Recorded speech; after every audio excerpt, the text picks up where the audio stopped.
बहुत समय पहले की बात है। एक हरा भरा राज्य था, सूर्यमुखी। यह राज्य अपने खेतों, पर्वतों और त्योहारों के लिए जाना जाता था। लेकिन यहाँ एक सड़ी हुई सोच भी सांस लेती थी, रंग भेद की। जितना कोई गोरा उतना सुंदर, और जो सांवला या काला बस तिरस्कार के योग्य। इसी राज्य के एक छोटे से गांव हरितपुर में रहता था एक निर्धन किसान कृष्णदत्त, उसकी पत्नी धरा और उनकी बेटी रेखा। रेखा रूप से थोड़ी सी सांवली थी, लेकिन उसका मन बहुत सुंदर था और वो बहुत बुद्धिमान थी। लेकिन उसके शरीर के सांवलेपन के वजह से उसमें आत्मविश्वास की कमी थी। बिटिया, सूरज ऊपर आ गया है, तू अभी तक पानी भरने नहीं गई? तेरी स्वास्थ्य खराब है क्या बिटिया? नहीं माँ, ऐसी तो कोई बात नहीं है। मेरी तबीयत ठीक ही है। लेकिन माँ, मैं अब से पानी भरने नहीं जाऊंगी। क्यों बिटिया, ऐसा क्यों बोल रही है तू? माँ, मैं जब भी पानी भरने या अन्य किसी काम से बाहर जाती हूँ तो लोग मेरे काले रंग के कारण मुझ पे हंसते हैं। मुझे बहुत बुरा लगता है माँ। मेरी यह काले रंग होने से लोगों को क्या असुविधा है? मैं तो ईश्वर की ही देन हूँ ना। सुन राधा, लोग तेरे इस सांवले रंग का इसीलिए मजाक उड़ाते हैं क्योंकि तू दिल की बहुत सुंदर है। उन लोगों की तरह दिल की कुरूप नहीं है। तू ये बात हमेशा याद रखना।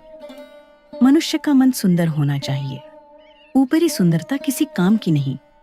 और मैं जानती हूँ तू बहुत सुंदर है। धारा के समझाने के बाद रेखा के मन में थोड़ा आत्मविश्वास आता है और वो उसी आत्मविश्वास से अपना मटका लिए गांव के झील में पानी भरने जाती है।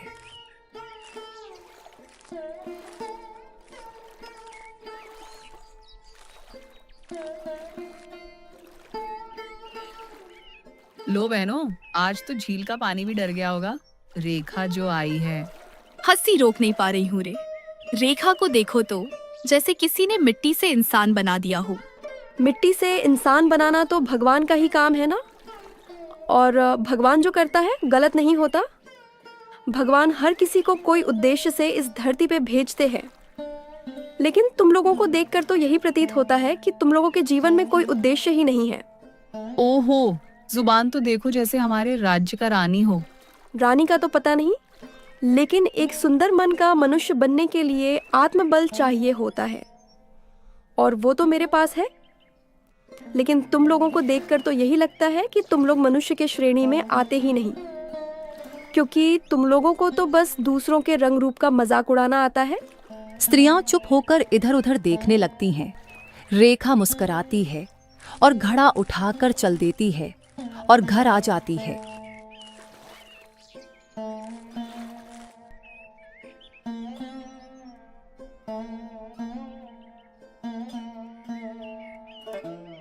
वहीं रेखा के घर से बहुत दूर राजमहल था, जहां अब राज्य का कोई राजा नहीं था।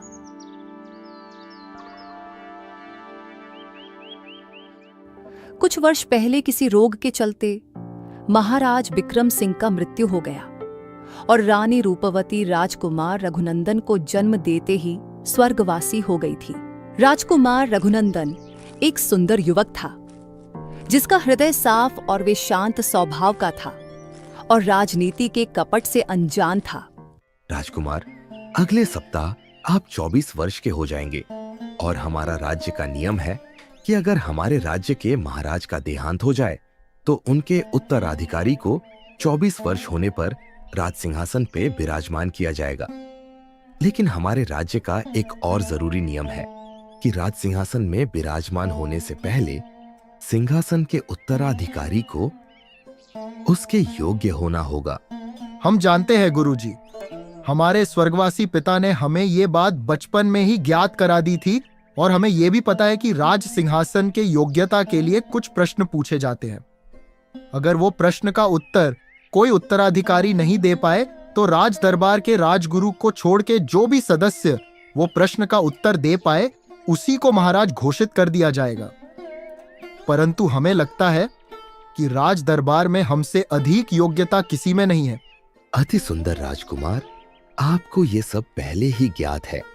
अगले सप्ताह अपनी राज दरबार के सदस्य के सामने 3 सवाल पूछे जाएंगे और आपको उन सवालों का उत्तर देना होगा।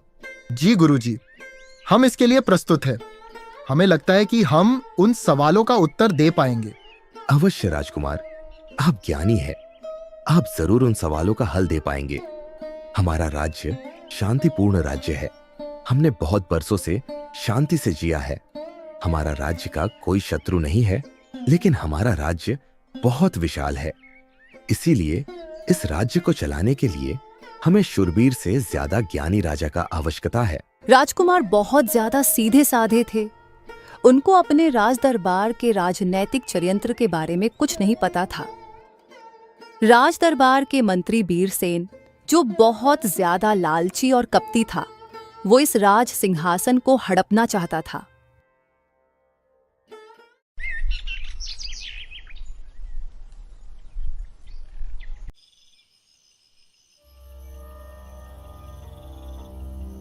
रात को वो किसी अनजान व्यक्ति से चुपके बात करने लगता है।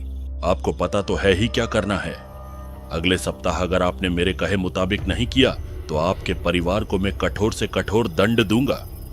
आप भूलना मत मैं कैसा व्यक्ति हूँ। अब तो महाराज भी नहीं रहे तो मुझे कोई नहीं रोक सकता, और वो पिद्दी राजकुमार भी आपको नहीं बचा पाएगा। उसे प्रकृति के गोद में विश्राम करने के सिवा कुछ और आता ही नहीं। वो मूर्ख प्रकृति को ही अपने मां मानता है। ये आप ठीक कार्य नहीं कर रहे हैं मंत्री जी। ये राजद्रोह है, परंतु मैं आपके कहे मुताबिक ही करूंगा। आप बस मेरे परिवार को कोई नुकसान मत पहुंचाना। मंत्री उस व्यक्ति को धमकी देके वहां से चला जाता है।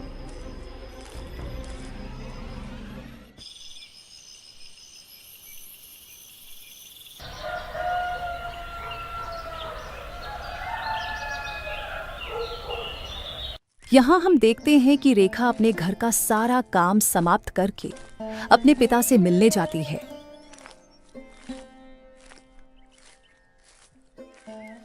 जो कि अपने जमीन में खेती के लिए मिट्टी जोत रहा था।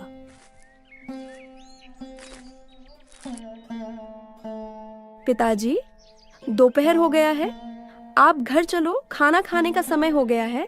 माँ भी आपका राह देख रही होगी। हाँ बेटी, मैं जा ही रहा हूँ। बस ये और थोड़े काम है, वो करके जाने वाला था।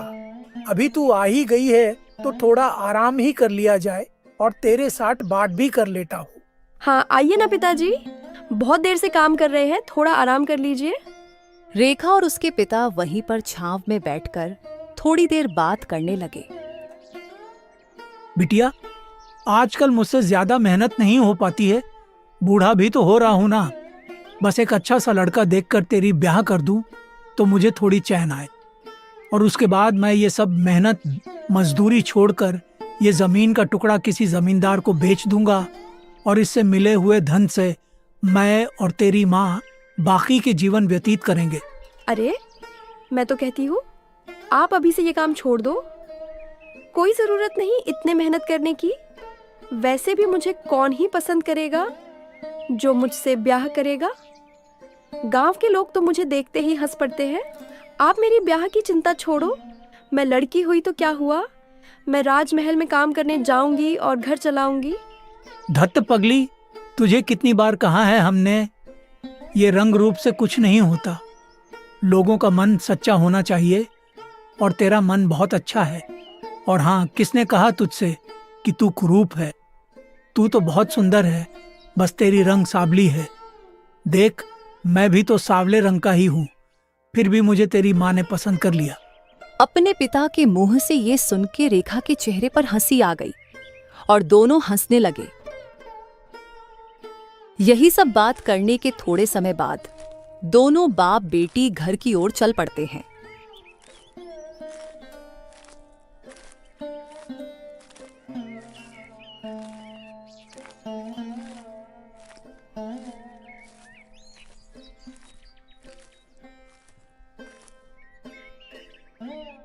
अरे आ गए दोनों। चलो मैं खाना लगा देती हूँ, आप हाथ मुंह धो लीजिए।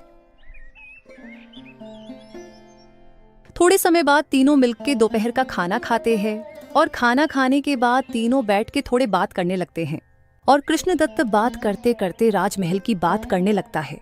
कुछ दिनों बाद राज सिंहासन का उत्तराधिकारी घोषित किया जाएगा, लेकिन पता नहीं महाराज का सुपुत्र राजकुमार रघुनंदन इस योग्य होंगे भी या नहीं।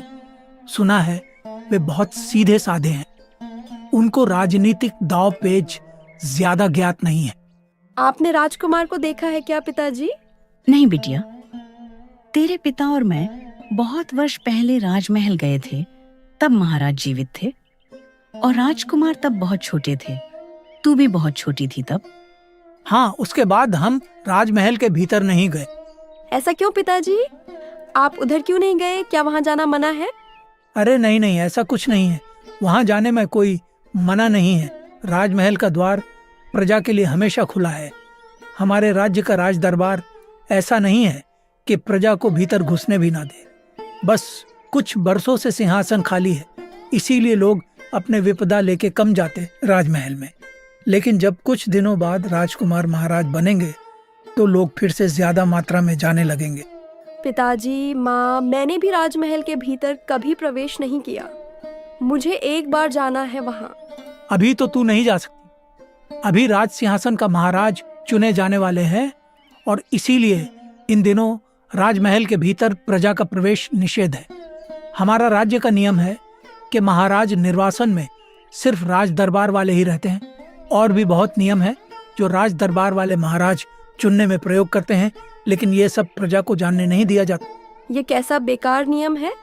महाराज चुनने के समय में प्रजा को भी देखने का हक है। प्रजा ही तो राज्य का असली संपत्ति है। अरे पगली, धीरे धीरे बोल, कोई सुन लेगा। ऐसा दोबारा मत बोलना कभी। राज दरबार के नियमों का असम्मान किया तो तुझे राज दरबार से दंड मिलेगा। तीनों ऐसे ही अपने घर में राज दरबार के बारे में बात करते हैं, लेकिन रेखा जो राजमहल कभी नहीं गई, अपने माता पिता से ये सब सुनने के बाद उसके मन में राजमहल जाने का इच्छा और ज्यादा बढ़ जाती है।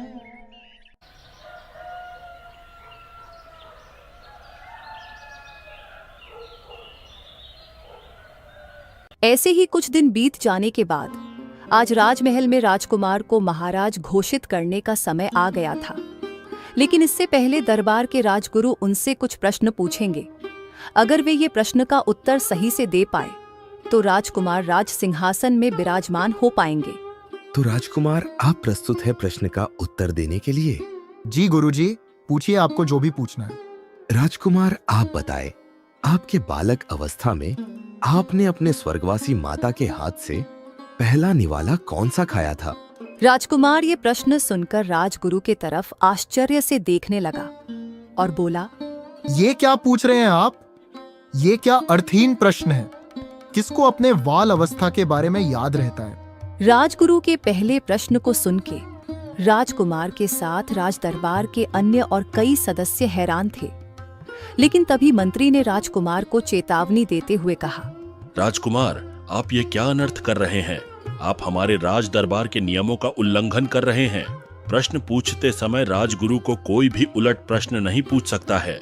ये अधिकार इस राज्य के महाराज और आपके पिता ने ही उनको दिया है और अब तक इस राज्य में जितने भी राजगुरु बने हैं सबको उनके समय के महाराज ने ये अधिकार दिया था। मंत्री के ये कहते ही राज दरबार के सारे सदस्य ने अपना सिर झुका लिए। सब बेबस थे। कोई ये नियम का उल्लंघन नहीं कर सकता, नहीं तो राज्य से बहिष्कार किया जाता। लेकिन राजकुमार नहीं रुके। उन्होंने कहा कि परंतु ये कैसा नियम है मंत्री जी? अगर राजगुरु ऐसे अर्थहीन प्रश्न पूछते रहे तो हम तो क्या कोई ज्ञानी भी ऐसे प्रश्न का उत्तर नहीं दे पाएंगे। आखिर अपने बाल्यावस्था के समय किसको क्या ज्ञात रहता है? राजकुमार, आप बार बार अपने शब्दों से राज दरबार और राजगुरु का अपमान कर रहे हैं। अगर आपको ये सब प्रश्न का उत्तर ज्ञात नहीं है तो हम या इस राज दरबार का कोई भी सदस्य इन प्रश्नों का उत्तर देकर यह राज सिंहासन का अधिकारी बन सकते हैं। अब ये आपके ऊपर निर्भर करता है कि आप इन प्रश्नों का उत्तर दें या राजमहल से बहिष्कार हो जाए। बेचारे राजकुमार के पास और कोई रास्ता नहीं था, इसलिए मजबूरन उन्हें राज दरबार का नियम का पालन करना पड़ता है। और राजगुरु ऐसे लगातार अन्य कुछ ऊटपटांग प्रश्न पूछने लगते हैं और राजकुमार वो सब प्रश्नों का उत्तर देने में असफल रहे और फिर उन्हें राजमहल से बहिष्कार कर दिया जाता है। राजकुमार क्रोधित और दुखी अवस्था में राजमहल से चले आते हैं। राजकुमार बचपन से ही चकाचौंध में बड़े हुए हैं। उन्हें साधारण जीवन व्यतीत करने के लिए क्या क्या संघर्ष करना पड़ता है, ये सब बातों से वे अनजान थे। उन्हें तो ये भी नहीं पता था कि वे मंत्री का षड्यंत्र के शिकार बन चुके थे।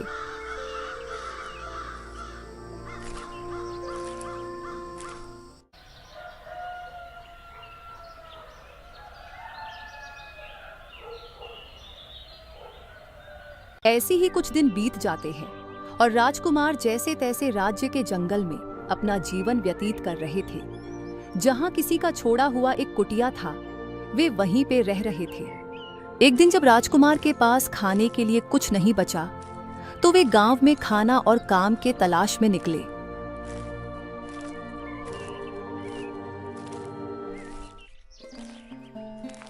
तभी राजकुमार की नजर खेत से घर वापस आ रहे रेखा और उनके पिता पर पड़ी। राजकुमार रघुनंदन ने उनका रास्ता रोका और उनसे मदद की गुहार की। चाचा जी, आप तो इसी गांव के प्रतीत होते हैं, क्या आप हमारी थोड़ी सी सहायता कर सकते हैं? दोनों बाप बेटी राजकुमार के ऐसे रास्ता रोककर उनके सामने आने से थोड़े हैरान हो गए। उनके लिए राजकुमार एक अनजान व्यक्ति थे। कैसी मदद बेटा? कौन हो तुम? तुम्हें तो यहाँ पहले कभी नहीं देखा, लेकिन तुम्हारा चेहरा कहीं जानी पहचानी सी लग रही है। मुझे कुछ भोजन का सामग्री की आवश्यकता थी और कुछ काम भी। सूर्य उदय से मैंने जल पीने के अलावा और कुछ नहीं खाया। अच्छा ऐसा है, चलो फिर हमारे साथ, हम लोग तुम्हारे मदद करेंगे। ये बोल के दोनों राजकुमार को अपने साथ ले गए। उन्हें ये पता नहीं था कि वो राजकुमार है, और न ही उन लोगों ने राजकुमार से ज्यादा सवाल जवाब किया।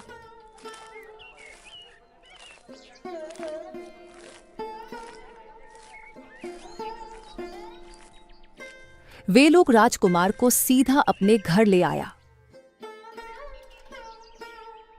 कुछ समय बाद सब मिलके खाना खाते हैं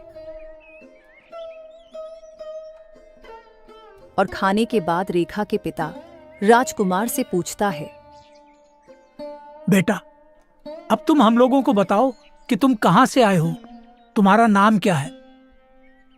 हमने तुमको पहले तो यहाँ कभी नहीं देखा, लगता है दूसरे राज्य के हो। नहीं, मैं इसी राज्य का हूँ, मैं राजकुमार रघुनंदन हूँ। राजकुमार के मुंह से ये सुन के रेखा का परिवार असंभित हो गया। उनको कुछ समझ ही नहीं आया कि उनके घर राजकुमार क्यों आए हैं। अरे हाँ, तभी मैं सोचूं, मैंने आपको पहले देखा है कहीं, लेकिन राजकुमार आप यहाँ ऐसे इस अवस्था में क्यों हैं? हमने तो सुना था कि आपने अपना राज सिंहासन त्याग दिया और मंत्री को राजगद्दी सौंप दी और आप राज दरबार में सुकून की जीवन बिता रहे हैं, क्योंकि आपको शांति भरी जीवन चाहिए, आपको ये राज्य का भार नहीं लेना है।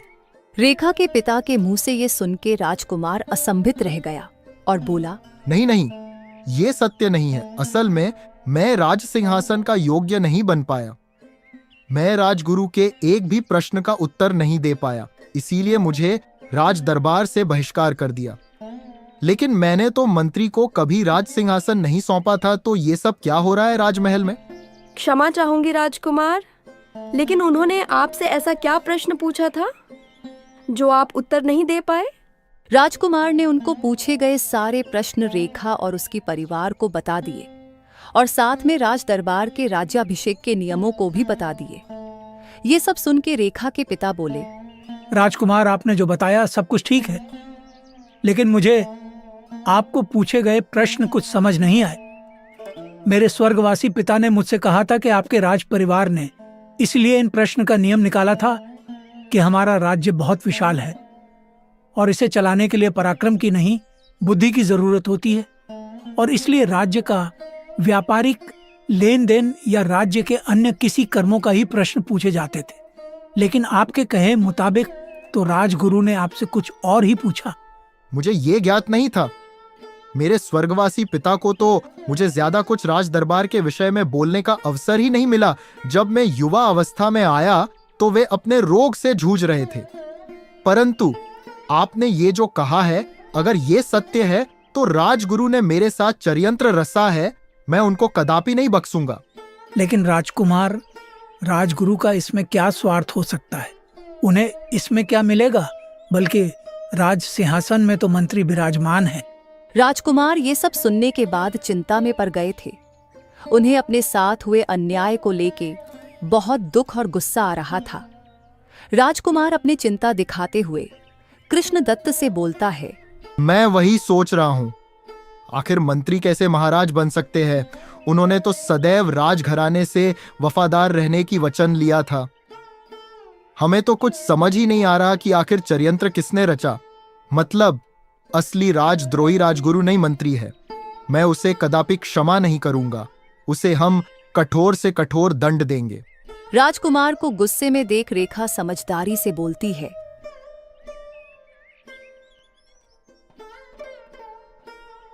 राजकुमार, आप ऐसे क्रोधित मत होइए। आप अभी मंत्री को कुछ हानि नहीं पहुंचा सकते।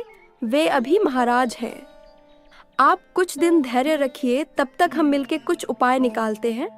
राजकुमार रेखा की बात मान लेता है और कुछ दिन इनके घर में ही रहने का सिद्धांत करता है।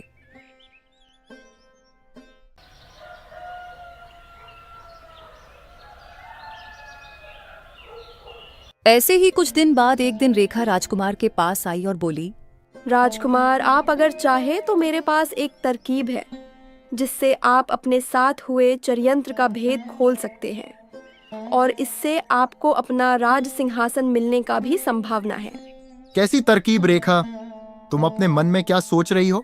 राजकुमार, मैं सोच रही थी कि अगर आप राजगुरु के घर जाकर उनसे विस्तार से वार्तालाप करें और उन्होंने ऐसा क्यों किया आपके साथ, वो जानकारी उनसे प्राप्त करें तो आप अपने साथ हुए अन्याय का प्रतिशोध ले सकते हैं।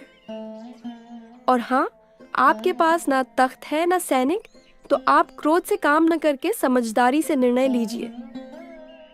रेखा, तुम बहुत बुद्धिमती हो। तुमने मुझे बहुत अच्छी सुझाव दिया है। मैं तुम्हारे दिए सलाह का सम्मान रखता हूँ और मैं इसी मुताबिक राजगुरु के पास जाकर उनसे समस्त सच्चाई निकाल पाऊंगा। ठीक है राजकुमार, मैं और मेरे पिताजी भी आपके साथ जाएंगे। अवश्य, मुझे अच्छा लगेगा अगर आप दोनों भी मेरे साथ आओ तो।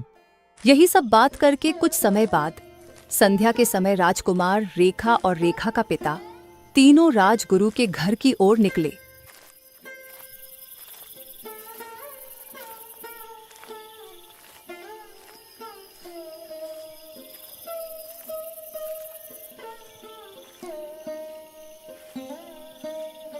जब तीनों राजगुरु के घर पहुंचे तो राजगुरु अपने घर के बाहर ही थे और वो राजकुमार को देख हड़बड़ाने लगे। राजकुमार राजगुरु को देखकर बोले, क्यों राजगुरु जी, आपने मेरे साथ ऐसा अन्याय क्यों किया? मेरे स्वर्गीय पिता ने आपके ऊपर विश्वास रख के आपको राजगुरु का पद सौंपा था और मैं भी आपका सम्मान रख के बिना कुछ कहे राजमहल से निकल आया। लेकिन आपने तो विश्वासघात किया है। आपने ना ही पिताजी की सिद्धांतों का सम्मान रखा और न ही राजदरबार का। राजगुरु राजकुमार के मुंह से ये सुन के खुद को दोषी मानकर दुखी स्वर में बोला, राजकुमार, आप मुझे क्षमा कर दीजिए। मैंने आपके साथ बहुत अन्याय किया है और मैंने आपके पिता को दिए गए वचन को भी तोड़ा है। लेकिन राजकुमार, मैंने ये सब अपने फायदे के लिए नहीं किया था। मुझे धमकाया गया था। अगर मैंने आपको वो सब ऊट पटांग प्रश्न नहीं पूछा होता तो मेरे परिवार संकट में आ जाते। ये क्या बोल रहे हैं आप? आपको कौन धमका सकता है? आप तो राज दरबार के सदस्य हैं। भला राज दरबार के सदस्य को कौन धमका सकता है? इतना साहस कौन करेगा? हाँ गुरुजी, भला आपको कौन धमका सकता है? कौन इतना साहस करेगा? आप लोगों को पता नहीं है कि राज दरबार में एक विश्वासघाती है जो कि निर्दय और कूटनीति से भरा पड़ा है। अरे गुरुजी, आप साफ साफ बोलिए। आखिर कौन है जो राज दरबार में रह के भी राज दरबार का विश्वासघाती बना हुआ है? विश्वासघाती और कोई नहीं मंत्री है। वो व्यक्ति बहुत क्रूर, निर्दय और कूटनैतिक इंसान है। उसका बहुत पहले से ही राज्य के राज सिंहासन पे नजर था। वो कब से राज सिंहासन को हड़पना चाहता था। उसने मुझे और मेरे परिवार को नुकसान पहुंचाने की धमकी दी थी। वो कुछ भी कर सकता है, मैं उसके खिलाफ नहीं जा पाया। मुझे आप क्षमा कर दीजिए राजकुमार। राजगुरु ने राजकुमार को सब कुछ बताया जो मंत्री ने अभी तक राज दरबार में गलत किया था। ये सब सुनने के बाद राजकुमार को बहुत गुस्सा आया, लेकिन राजकुमार ने अपने गुस्से को शांत करके राजगुरु से कहा, मुझे सब समझ आ गया गुरुजी। अभी से आपको भय में रहने की जरूरत नहीं है। अब हम मिलके पूरे राज दरबार और प्रजा के सामने मंत्री की असलियत सामने लाएंगे। और हाँ, मैं महाराज बनने के बाद उसको कारागार में डलवा दूंगा। अब से आप निर्भय रहे, वो आदमी कुछ नहीं कर पाएगा आपके परिवार को। बस आप सब सच्चाई सबके सामने लेके आइए। राजगुरु से समस्त सच्चाई जानने के बाद तीनों वहां से घर आ जाते हैं और अगले सुबह मंत्री की सच्चाई सबके सामने लाने की ठान लेते हैं।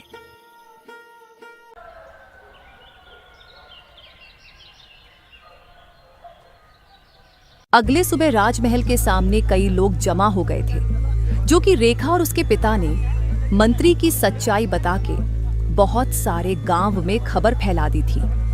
और राजमहल के भीतर राजगुरु और राजकुमार दरबार में मंत्री के सामने खड़े थे, जो कि राज सिंहासन में घबराते हुए बैठा हुआ था। मंत्री राजगुरु और राजकुमार को साथ देख के समझ जाता है कि उसका राज खुलने वाला है, और ये सब अचानक होने की वजह से मंत्री वहां से निकल भी नहीं पाता है। राजगुरु, आप सबको बताइए कि इस मंत्री ने क्या क्या किया है। आज इसकी सच्चाई सबके सामने आना चाहिए। राजगुरु ने राजकुमार के कहे मुताबिक राज दरबार के सदस्य के सामने सब कुछ बता दिया, और ये सुन के सब क्रोधित अवस्था में मंत्री को कारागार में डालने को बोलने लगते हैं, और कुछ ही देर में सैनिक मंत्री को कारागार में डालने ले जाते।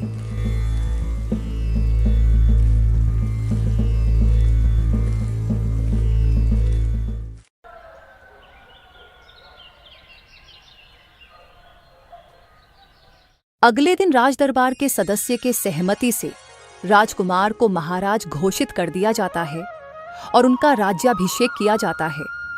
और राजकुमार महाराज बनते ही रेखा को राज्य शुभ सहायक घोषित कर देते हैं, और आने वाले दिनों में रेखा के साथ विवाह संपन्न करके महारानी बनाने का भी संकल्प लेते।